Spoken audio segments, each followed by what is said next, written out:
We're very excited to introduce our presenter for Kite Rounds this week, who is Dr. Ríona Mc Ardle, who is a senior research fellow joining us from Newcastle University in the UK.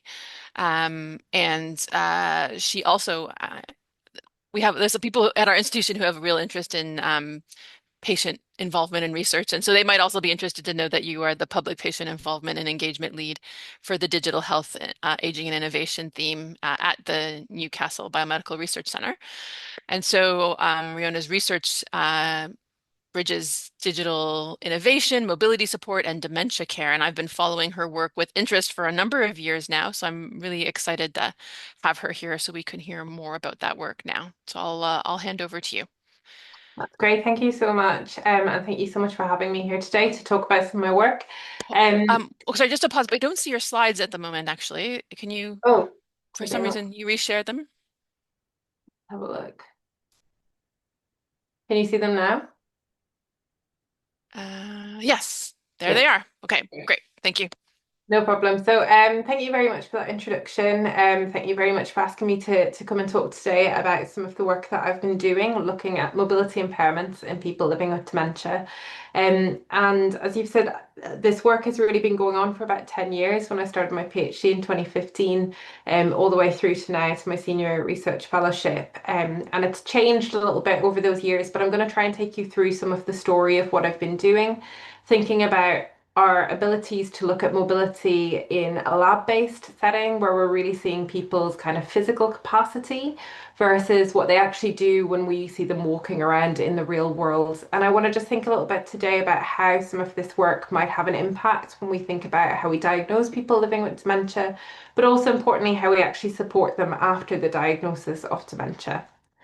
So just to make sure that we're all on the same page, when I'm talking about mobility today, I'm really talking about our ability to walk safely and freely with or without aid in order to carry out everyday activities. And the most common way that we would examine this using, say, digital technology is to look at someone's gait, but we might also look at their kind of everyday ambulatory activity, such as how many steps they take, or we might look at more kind of novel aspects of walking that we're now interested in, such as turning behaviours, for example.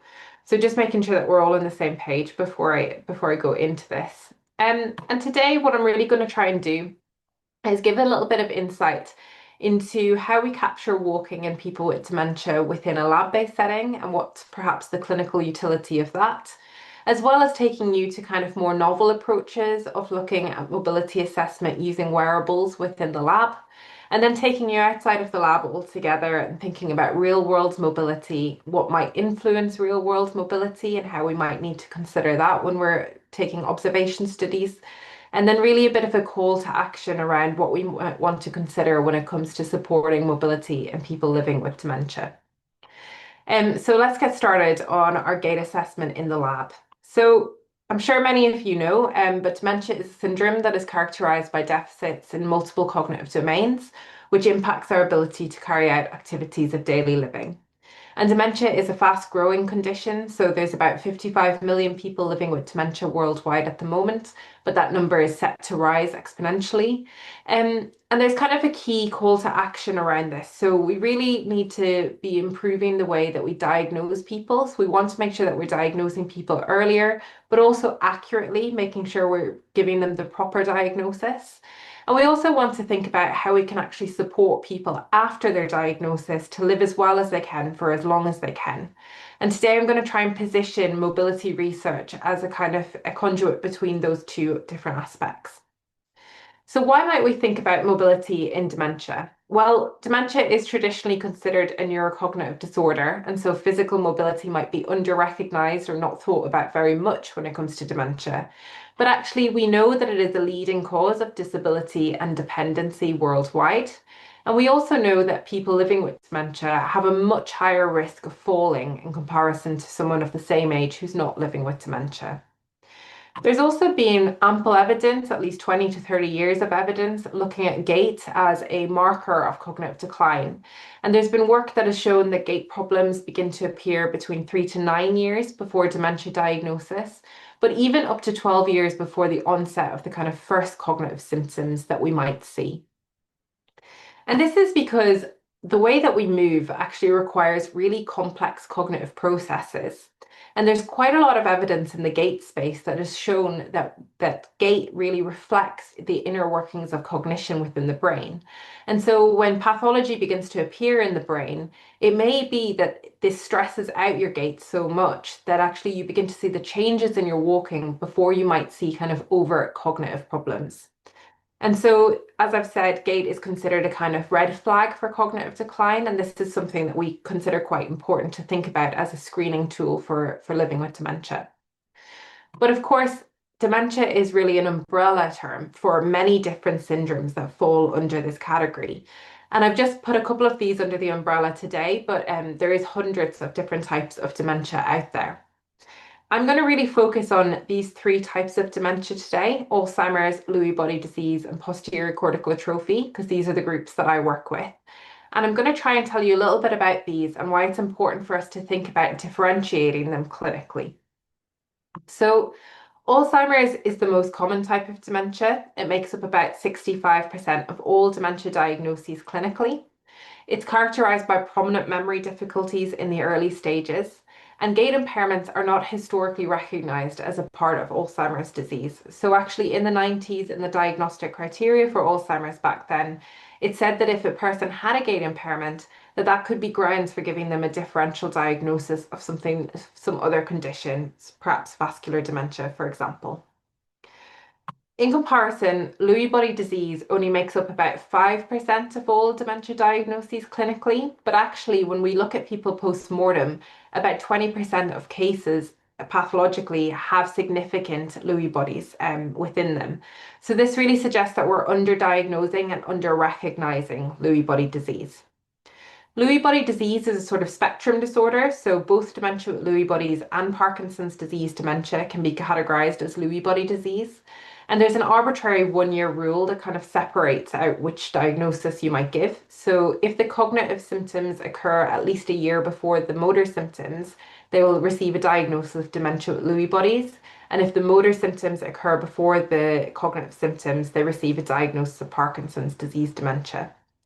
And there's sort of four hallmark symptoms of Lewy body disease. So people tend to experience Parkinsonism, cognitive fluctuations, REM sleep behavior disorder, and visual hallucinations. But it's really notable that actually most people do not experience all of these symptoms. And to receive a diagnosis of probable Lewy body disease, you tend to experience two of those four symptoms. So that makes it very variable and hard to diagnose. And as a result, a lot of people with Lewy body disease receive a diagnosis of Alzheimer's disease in the first instance. So it is under-recognized and highly misdiagnosed. Posterior cortical atrophy, on the other hand, is a really rare form of dementia. It is considered a variant of Alzheimer's disease, and it takes up about 5% of all Alzheimer's cases. But we know that it is frequently misdiagnosed. So about 80% of people living with Alzheimer or people living with posterior cortical atrophy have received a different diagnosis in the first instance, and they experience a lot of delays to get onto the diagnostic pathway for posterior cortical atrophy. It's also often considered the visuospatial variant of Alzheimer's disease because people experience really distinct visuospatial problems, which makes it very difficult for them to understand the world around them or to get a correct perception of what's going on in the space around them. And as a result of this, a lot of the treatment really focuses on managing and supporting people living with this condition, particularly through things like occupational therapy. So it's quite important for people to get the right diagnosis of posterior cortical atrophy so that they can get the right type of management and the right type of adaptations to allow them to live their lives. However, because of the atypical presentation and overlapping symptoms, it's quite often misdiagnosed as both Alzheimer's disease and as Lewy body disease. So, as I've said, Lewy body disease and posterior cortical atrophy have high rates of misdiagnosis, and this can lead to delayed and incorrect treatment and management. So, particularly in the case of Lewy body disease, they can be very sensitive to anticholinesterase inhibitors, which are provided to Alzheimer's, and it can actually lead to deterioration in their cognitive function if they receive the wrong treatment. So, it's very important that we get the right diagnosis to get the right treatment.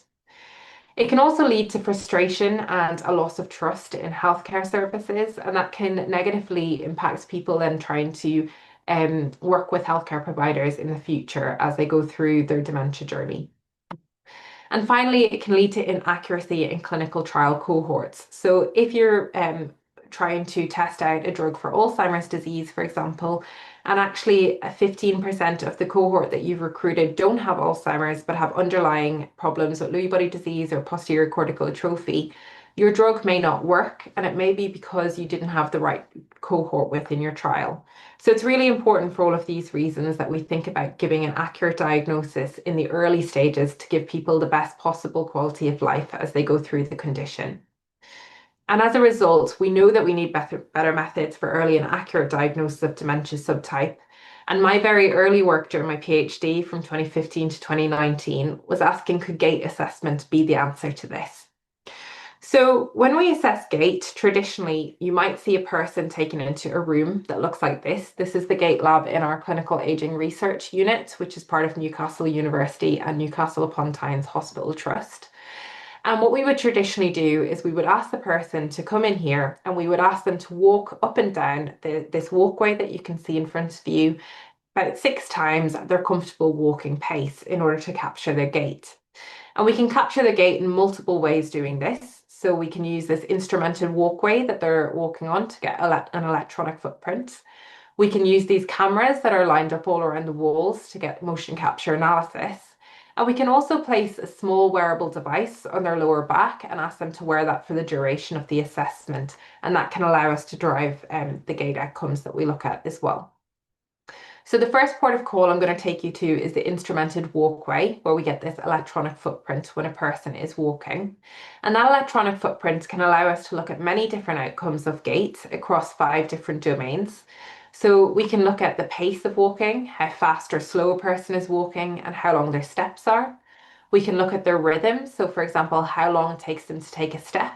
How long do they spend with both of their feet on the ground, which is known as stance, and how long do they spend with one foot off the ground, which is known as swing. We can look at how variable they are in their kind of spatial and temporal movements. So for example, how much do they change their step time as they're walking or their step length? We can also look at how different their left and right footsteps are from each other. So we can look at their asymmetry. And we can look at how wide their steps are, which gives us an indication of their postural control. So these are the kind of measures that we really looked at when we first started to think about, could gait tell us what type of dementia a person has, or could it support us to understand what type of dementia a person has? And this was the gait study. So the key results of this were published in 2019, but I'm going to revisit them here for you. We recruited 36 people with Alzheimer's disease to this study, 30 people with dementia with Lewy bodies, and 15 people with Parkinson's disease dementia. And those 2 groups are known as Lewy body disease when they're combined. And we also had 29 controls take part in the study. And we asked them to carry out a very simple walking task where they walked up and down the walkway, a 10-meter walkway, 6 times at their comfortable pace. And we wanted to know when they did this, did their walking patterns look different from each other? So the kind of key results here are displayed as a radar plot, and I'm going to use a lot of these across this talk, so I just want to tell you a little bit about how to interpret this. So the black line in the center here is our control group, and I've given them a 0 score, and I've then used Z-scores to illustrate the differences between controls and dementia disease subtypes. So the red line is the Alzheimer's group, the dark blue line is our dementia with Lewy bodies group, and the teal line is our Parkinson's disease dementia group. And what you might notice, first of all, is that the dementia with Lewy bodies and Parkinson's disease dementia group look very similar to each other. And in fact, we didn't find any significant differences between these groups. So we ended up combining them to increase our power to our analysis, and we call this the Lewy body disease group. And what we found was that all of the dementia disease subtypes walked differently than normal aging. So they walked slower and took shorter steps. They were more variable and they were more asymmetric in their walking. And we also found that the people with Lewy body disease were more variable and asymmetric in their walking in comparison to Alzheimer's disease. And when we did a ROC curve analysis on this, we found that this could discriminate Lewy body disease from Alzheimer's with about 75% accuracy. So that's about moderate accuracy. So what we suggested from this was that gait does have the potential to discriminate different types of dementia, but that it would probably be used as a complementary tool as part of the clinician's toolbox. So it might be something that helps us screen what type of dementia a person might have and then direct you towards, for example, what type of brain imaging scan you might need in order to ascertain the diagnosis that we're looking at. We updated this work in more recent years through a collaboration with UCL and Dr. Kia Young, and we added 16 people with posterior cortical atrophy to our sample to look at. So they carried out a very similar protocol in UCL's walking lab. And in order to harmonize our data, we looked at this first with a motion capture analysis system because both of the labs had that. And the motion capture analysis system could look at the exact same gait characteristics that we looked at previously. And so here are our findings. So this time, the orange line is our posterior cortical atrophy. The blue line is our Lewy body disease group. Red is Alzheimer's, and controls are black. And you can see again that we're using Z scores to illustrate these differences. And so we wanted to know if people with posterior cortical atrophy had a distinct gait pattern in comparison to the other dementia subtypes and controls. And we found that people with posterior cortical atrophy really had a distinct gait impairment. They walked significantly slower with shorter steps and greater variability, and took longer in making their steps in comparison to controls. They were also more variable in comparison to Alzheimer's and more asymmetric, and they also were significantly more variable in comparison to Lewy body disease. So they seemed to have a really significant gait problem when we looked at them in the lab. And we also replicated this work with the small wearable technology worn on the lower back, and we found the same findings using that. So that was a positive finding because that means that you don't need to have all of this fancy equipment, such as a gait lab, in order to assess walking and find these differences. You just simply need to have a piece of wearable technology worn on the lower back and a long corridor for a person to walk up and down.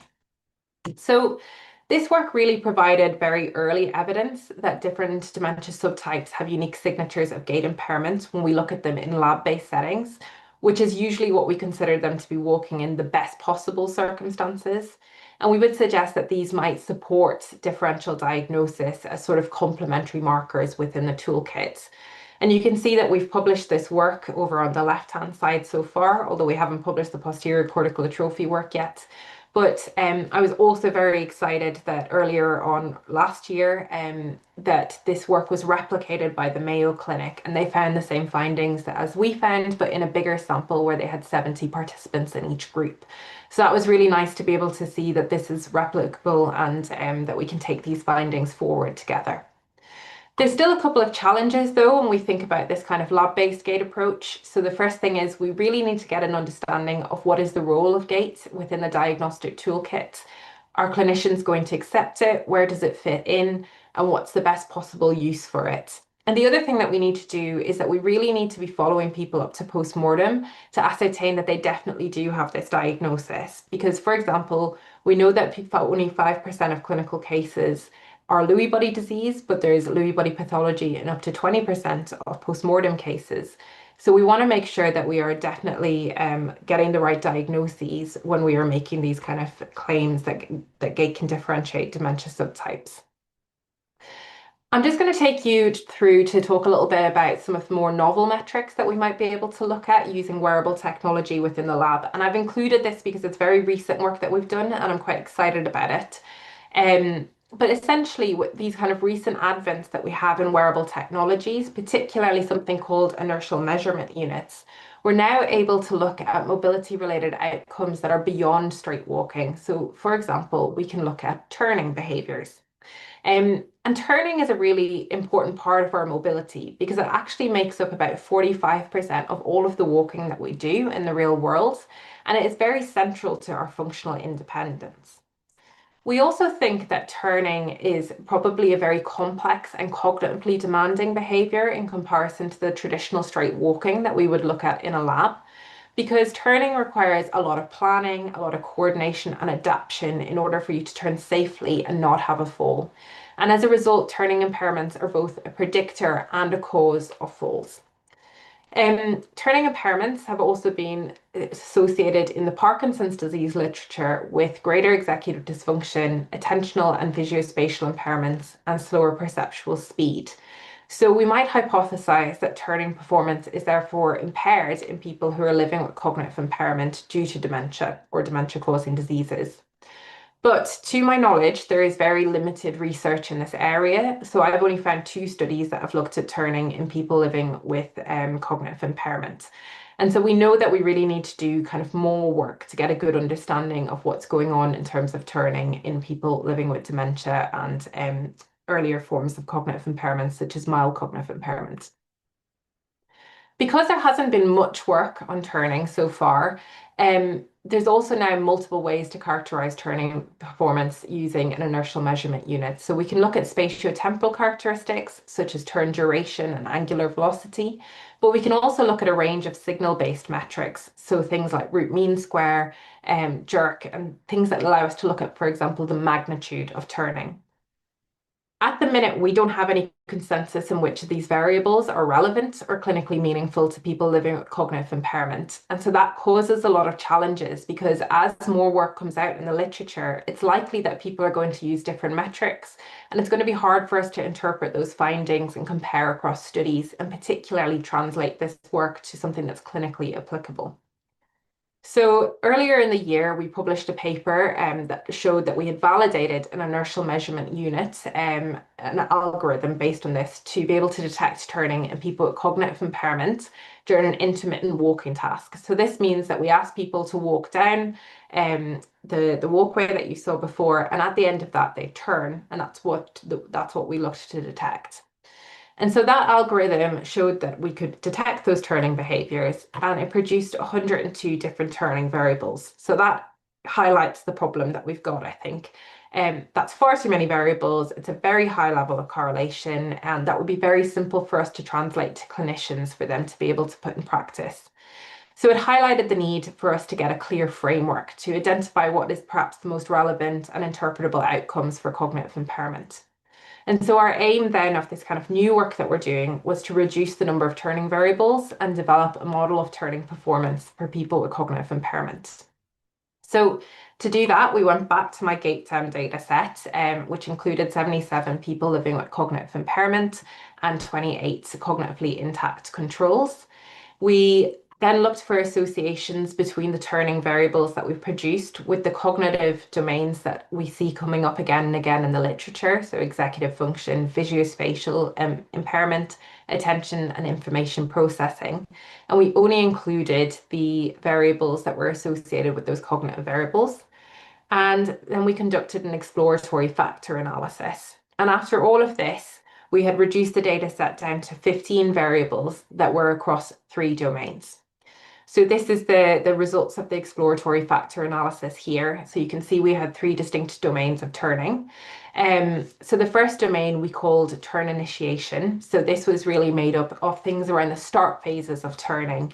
So capturing how a turn actually begins, largely again signal based. So you can see root mean square and jerk coming out quite a lot there.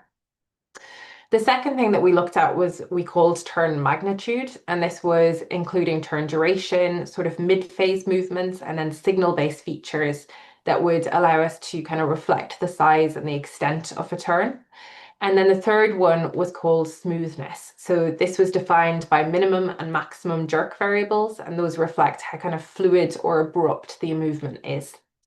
So together, these 3 domains provide a sort of first picture or a first framework to think about turning performance in people living with cognitive impairment, rather than trying to interpret, hundreds of different separate metrics. The second aim was to understand if using this framework actually showed us any differences in people living with cognitive impairments compared to normal aging. And so we found that before we corrected for multiple comparisons, all of those variables showed significant group differences. But once we corrected for multiple comparisons, there was 5 key differences with moderate or large effect sizes. So again, this radar plot, the red ones are the control group, and then blue is our cognitive impairment group. And so you can see that people with cognitive impairment show a lower magnitude at turn initiation. So this is based on the RMS and jerk measures. And what that might suggest is that when they initiate a turn, they're doing that with less force or less intensity. And so this might show difficulties in generating the momentum that's needed to start a turn, or perhaps it's showing difficulties in planning or reduced confidence at that onset of turning. More broadly, on the left-hand side over here with the RMSVT and mid-face RMSML, you can see that we found a lower magnitude across the whole turn in the cognitive impairment group. So this suggests that turns in cognitive impairment are not just slower, but they're also consistently smaller and less forceful through their execution. So what might we take from these results? Well, people with cognitive impairments have got a turning impairment in comparison to normal aging based on these results, and it seems to be particularly at the point of turn initiation. Their movements are smaller and slower and more rigid, and we think that perhaps this reduced magnitude at initiation might reflect impaired anticipatory postural adjustments, which is consistent with deficits in planning and executive function. So to put that in perspective, we're suggesting that turning might demand more cognitive resources than a person with cognitive impairment can supply, and they might be creating kind of cautious and compensatory movements as a result. We also found that in our group we had both mild cognitive impairment and dementia, and in a sensitivity analysis, we didn't find any differences between people with mild cognitive impairment and dementia. So we might suggest that turning impairments appear early in the disease, and they could potentially be something that we might want to explore as a predictor of onset of cognitive impairment in at-risk groups. Okay, so those are kind of screenshots or snapshots into how we might look at mobility in the lab using different kinds of methods. But now I really want to focus on our use of wearable technology to think about how we measure walking within the real world. So I just want to remind you of this graph, which is our lab-based walking profile of our different dementia subtypes, where we found that all of the dementia disease subtypes walked slower with more variability compared to controls. And they also showed significant differences in their walking patterns between each other. And as we talked about, this is the kind of environment that we measure that in. So this is a very clean and stable environment. Most people are coming into pretty much the exact same kind of setting, and they're probably walking the best that they can do. And we know that people, give us our best performance when they come into these settings. But knowing what a person walks like in the best possible circumstances isn't the same as knowing what they actually walk like in everyday life, because people live in all different types of circumstances. They might live in a big open rural area with lots of walking opportunities, or they might live in a busy city. They might live in a small and cluttered apartment where they have to move and navigate around a lot, or they might have a wide open space in a big house, for example. And all of those things mean that the way that they walk is probably quite different. And for people, they tell us that it's really important for us to understand what they're doing in their everyday life, as opposed to what we see when they just come into a clinic for an hour. So we are able to look at their everyday walking by putting the small wearable technology that we've got on them on their lower back, and we ask them to wear that continuously for a week. And that allows us to get a kind of snapshot of 7 days, which gives us a more true picture of what their movement looks like. And from this, we can measure those gait outcomes that we looked at in the lab, particularly pace, rhythm, and variability. And so you'll notice that I haven't got asymmetry or postural control on this, and we don't think that the algorithm is good enough to be able to look at those at the moment. So I'm just going to concentrate on these kind of 3 domains. So we wanted to know in the first instance, what does walking look like in people with different types of dementia in the real world? And does it look different from each other and from normal aging? And so again, our results here are using that kind of radar plot with our Z scores to illustrate differences. So our black group is our controls. Then we've got blue for Lewy body disease, red for Alzheimer's, and orange for posterior cortical atrophy. And I think you can probably already see that these results look quite different than what we saw in the lab. But the key results showed us that people with Lewy body disease still show significant gait impairments in the real world compared to normal aging. They walk slower and they're more variable.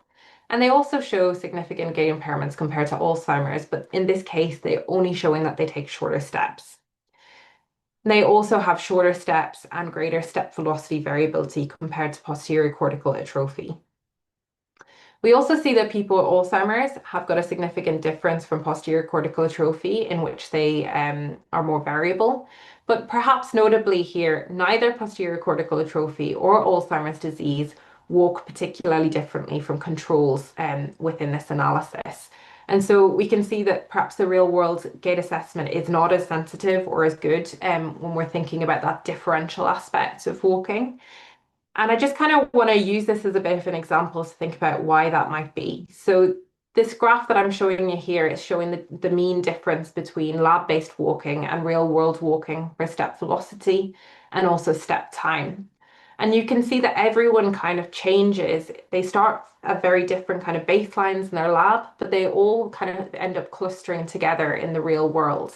And they have slightly different ways in which they change. So most of the groups, apart from posterior cortical atrophy, become slower when they're walking in the real world compared to the lab. And they also take longer steps, so they become more impaired in their walking. But the posterior cortical atrophy group actually have a bit of a different pattern. So they tend to speed up outside of the lab conditions and they tend to take shorter steps outside of lab conditions. So that's improving their gait performance. And I've said before, but posterior cortical atrophy have a very prominent visuospatial problem. And so perhaps this is because they have made many adaptations in the real world to be able to walk as safely as possible. But when they come into a lab environment, that's a very unfamiliar environment. And so it's very hard for them to navigate that new environment without these adaptations. And I think that's just a good example of saying, we don't know what's going on in a person's real world and we don't know what's happening in their real world environments. These are very messy places to assess walking. And so there's a lot of different things that are happening in there. And I think we need to build a better understanding. So the kind of conclusion from this bit, I guess, is that when we stress test people living with dementia in lab-based settings and we give them very controlled tests, we can certainly see that they have a mobility impairment compared to each other and compared to normal aging. But everyone gets worse at walking, apart from posterior cortical atrophy, when they're walking in the real world, and that includes normal aging. And so it makes it very difficult for us to understand what is a disease-related mobility impairment in the real world versus what is an impairment that is caused by the variable demands and the complexity of real-world environments. And I'm just going to spend a little bit of time talking about some work that I've been doing around how complex real world environments are when we think about walking and movement. And I just want us to move a little bit away from this kind of diagnostic aspect because I think the kind of stress test, lab-based work is very useful when we're thinking about this differential diagnosis or detecting cognitive impairment.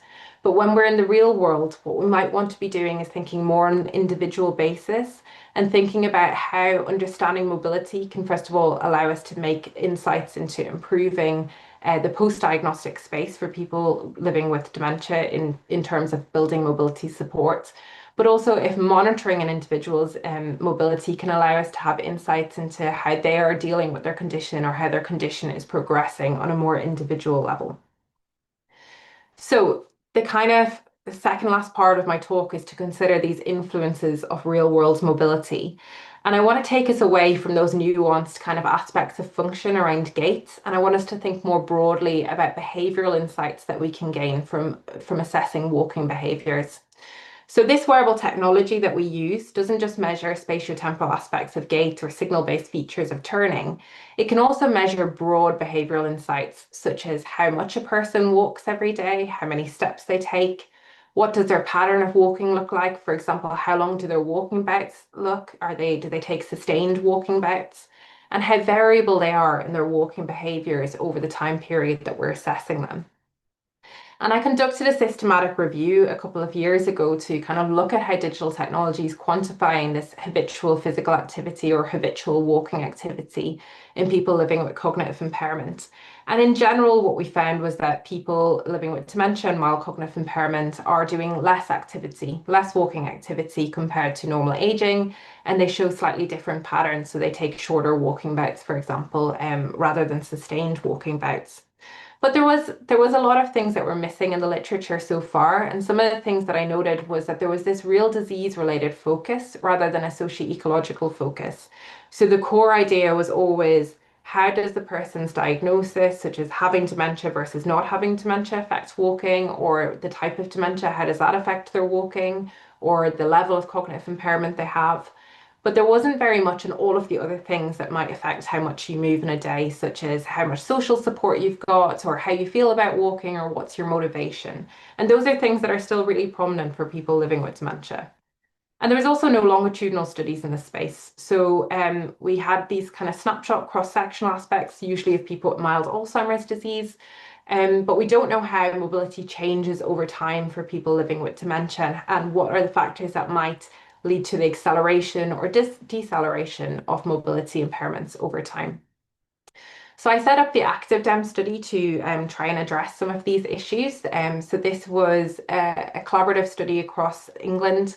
And the analysis I'm presenting has 121 participants in it, but we're actually still recruiting. So there's about 150 participants now, and we're looking at them over time. So we're following them up over 3 years each year. And the first thing I want to highlight is just this box plot. And what I want you to focus on is that the kind of average walking that people do is about 7,500 steps. But I really want you to focus on the range here because you can see from the dots, which are each of the participants, that some people are doing up to 18,000 steps per day and other people are doing less than 2,000 steps per day. And I wanted to know, why are some people so active and why are some people not active at all? And I don't think that the kind of mean gives us a real indication of what's going on for these people. And so I kind of built up these linear mixed effects models, a series of linear mixed effects models to kind of create an explanatory model of ambulatory activity in dementia, looking at the different walking outcomes that we were interested in. So I examined disease-related features of walking, as well as intrapersonal related features, such as how confident a person is in not having a fall, what their social networks look like, and what's their well-being. Carer-related features, so how well is the carer, how stressed is the carer, what is the carer's management style. And then the significant predictors of each of those models were entered into one model in order to kind of create this explanatory space. And so what we found in this kind of preliminary analysis, which will need to be updated when the full sample comes through, is that people with dementia were engaging in more walking, more steps per day, for example, when they had better social networks and the carer spent less time having to care for them. We also found that people took part in longer and more sustained walking bouts when they had better social networks and when they were less worried that they were going to have a fall. And we found that people had more variable behavior when the carer was in better health and when they were less worried about having a fall. And so this is very preliminary analysis. But what was interesting is that none of the disease-related features came out in the models. So subtype didn't matter in these models, the level of cognitive impairment, the time since diagnosis. And it suggests that for these kind of broader mobility related activities, that perhaps psychosocial features such as social support and confidence in your ability to move might be really important in influencing mobility in dementia. And I would also suggest that in the future we think about the environment someone lives in and also the organizations that they associate with. So are there healthcare providers supporting them with their mobility? Are they telling them what to do? So finally, I just want to do a bit of a call to action to our considerations for the future mobility support.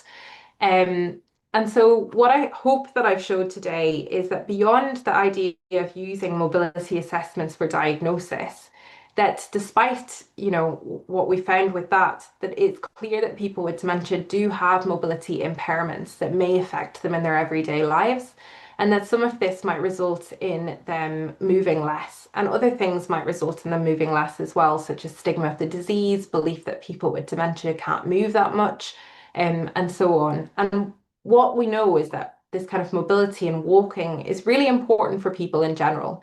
So this figure is from Delgado's review looking at the importance of mobility and the importance of walking in multiple different age-related conditions. And they drew a conclusion that actually walking is central and fundamental to our mental and emotional well-being, our physical well-being, and our social well-being. And it also is a key part of the way that we view our sense of self. And this is reflected in the literature and qualitative work for people with dementia when they talk about moving outside and how that's really important to their autonomy and their independence. And I'm just pulling a quote from a study that we've done in Parkinson's disease, where we're exploring people's lived experience of losing their mobility. And it's a quote from a lady with Parkinson's, but I think it really reflects what people with dementia often say as well. The only thing I really hate is not being able to walk as much. I can hardly walk to the local shops because it's difficult pavements. So I feel my activities declined and my world is getting smaller, and I really don't like that. And I think that really builds up the importance of being able to proactively support a person to stay mobile at point of diagnosis when we know that it's likely that their mobility impairments are going to be accelerated in dementia.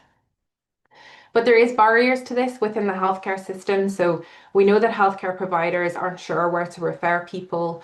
We know education about dementia and mobility is lacking for healthcare providers. They don't feel support systems are appropriate. And there's also a bit of a belief that that dementia is a very specialized area and they may not have the potential to improve mobility outcomes. So there's not really a point in doing this. And that's a very singular view of dementia and doesn't take into account all of the wide variety of people living with dementia that we see. And this is just a very early quote from a new study that we've got running, Embrace, which is looking at lived experiences of mobility changes in people living with dementia and the access they have to mobility supports, and also speaking to healthcare professionals to find out what they're doing and what we could be doing better. And this is a carer who's talking about trying to access mobility supports. And she said, I think it's very disappointing because you feel that people that should know don't know. It's very fragmented, it lacks cohesion, and I have to be an advocate for my husband. And that really reflects the kind of public patient involvement work that I've done with many different carers and people living with dementia, which is that mobility is not a conversation that's talked about as part of the dementia journey and dementia care pathway. And so when they start experiencing mobility issues, they don't know where to go and they find it really, really hard and very disabling as a result. So this is a bit of a call to action, which is how we move from observation studies like what I've shown you today, where we're really objectively and quantifying mobility impairments in people living with dementia, to actually turning this into something that will help people with dementia. And some of the ways I think that we can do this is to keep raising awareness of mobility issues for the people that are affected by the condition and healthcare professionals. So showing them these kind of results and talking to them about them and trying to raise that awareness. Working with people living with dementia to understand what aspects of mobility they think is important so that we can then monitor those aspects and to find out if monitoring them can do something, can act as a catalyst in their care pathways.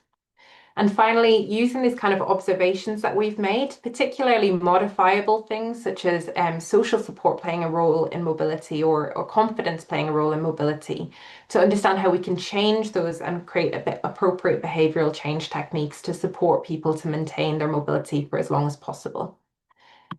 So that is all from me, a bit of a whirlwind tour into the body of work that I've been doing for the last 10 years. And I just want to say thank you all very much for listening. Thank you to my team and my collaborators and project members and funders and public patient advisors. But I also really, really want to say a big thank you to the participants that have taken part in all of the work that I've talked about today, because without them, this work would not be possible. Thank you very much. Thank you, Ríona. That was great. Really, a great summary of all this work. And so I really appreciate that you came and spoke because I've been following you along, but there was some insights there that I think I had missed at different points. If there are people here who would like to ask questions, um, is there a Q&A set up? Here it is. Yeah. So please feel free to drop your question into the Q&A. I have a question actually I want to start us off with. I'm really interested in the turning work that you presented actually, because it's funny. So we do some research in gait and dementia, as you know, and the turns are data that we just throw away. You know, we focus so much on the straight walking, and so I wonder if your turn work was thus far so really focused on the inertial measurements and the mat. If you have any thoughts about whether there would be what would be the key markers that if we wanted to look at those turns that we had captured in our data that we should look at?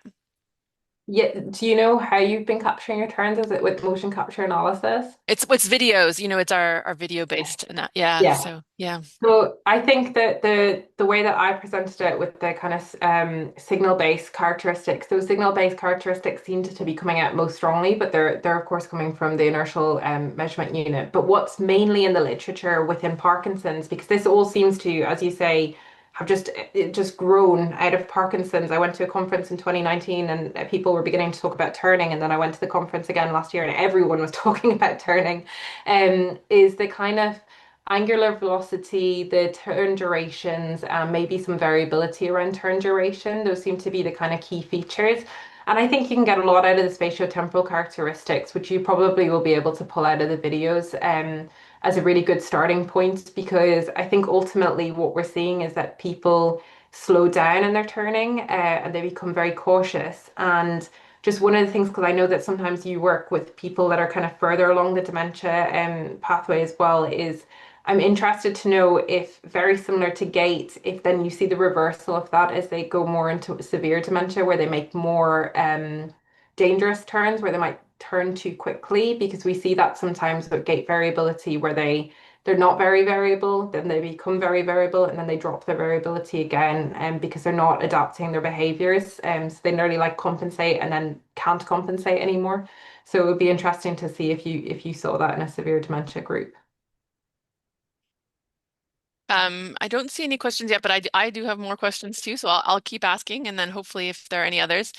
I was really also fascinated by the what you brought out about this idea from observation to intervention. So you're right, like that you've done all these great observational studies, or we've done some observational longitudinal studies, and a question that often people ask about this work is like, what's the point? Like, if you can detect that someone's mobility is declining in dementia, what are you going to do about it? Isn't it actually potentially harmful to point out that someone's mobility is declining because someone might restrict their mobility? And so I wondered about when you are thinking about the next step in terms of interventional, how do you address that kind of concern? Yeah, I think it's messy. I have lots of thoughts about this actually. I do a lot of work with public patient involvement to find out what they kind of want with it. And I think it depends on different stages of the condition. So they talk about, having a more proactive approach so that at the time that they get diagnosed with dementia, giving them information that their mobility might change. They don't feel that that's harmful, but they kind of feel that it might prepare them for the idea of it and giving them ways to support them. So saying, don't just let yourself sit down all the time. Try and break up your sedentary behaviors and stuff because we know people with dementia do that for many reasons that are not mobility related and quite often to do with the kind of stigma of the condition. But also being able to actually have that conversation with their clinicians can be really helpful because at the minute people feel very lost when they start to experience mobility problems and they think it's part of normal aging, but it's much more accelerated. And so they don't talk to their clinicians about it. And then by the time they do talk to their clinicians aren't sure what to do. Is the experience that my contributors have had. So I think that we, first of all, need to be giving healthcare professionals enough support that they can have those conversations with people and think about the referral pathways and think that, just because they've got dementia doesn't mean they can't be supported by a physio, for example. But then also trying to think about interventions that maybe support a person's confidence in their movement or support their carer to feel okay about their moving. Falls comes up quite a lot as well. So maybe some education around, that actually if you keep the person moving, you're decelerating the risks of falling anyway, because, they're keeping they're not as frail. And so if they do have a fall, hopefully the consequences won't be as bad. But I think a lot of it is addressing fears and giving people knowledge so that they can make those decisions for themselves. And at the minute, I don't think that we give them the knowledge around their mobility issues. Yeah, no, I think you're right about that. Like just the idea that change in mobility is part of dementia, I think is just, yeah, it's not out there as an idea for Yeah, people that everyone just focuses on the memory, the yeah, cognitive aspects. yeah. Um, I had a question, sorry, I wrote it down here. About when you were I mean, in your answer just now, you spoke about what people want to know in terms of their mobility change over time. Um, have your participants or any of these advisors um, uh, spoken to the idea of what would be acceptable for them as an intervention in terms of aids or rehab or those kinds of things? Yeah, they've given quite a lot of ideas actually, and I have to say that we need to take this out to a broader group of people because I think my contributors have really bought into my idea that mobility is important. But I had a lady with dementia who we asked about this recently. I work with her as an advisor, and she said at the minute anything is better than nothing, and she said because she's had never had any advice on it, and she's found it really hard. So she thinks anything is better than nothing. They would prefer for it to come from healthcare professionals because that feels more credible to them. So being able to have conversations or referrals from healthcare professionals. They've talked about the need for kind of proactive aids. So thinking proactively, not waiting until the person with dementia has a fall before you put supportive aids into their house or change their bathrooms and things like that. Some of them have described situations where the person where they've had steps coming up to their door and their mum hasn't been able to get down the steps because their gait had become so impaired, but it still took 2 more years for them to be able to get a ramp put in from the services. And that meant that the mum was very, very disabled by the time that a ramp got in because she couldn't leave her house and she'd become housebound. So I think proactivity was the first thing, was like making sure that this is part of the care pathway plan for people. And then they seemed quite open to many different kinds of interventions.